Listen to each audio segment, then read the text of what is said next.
في مسألة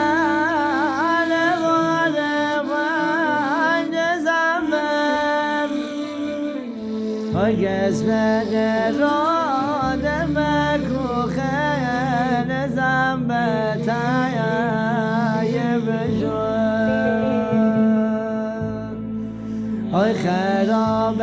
منزل بیکل زنبم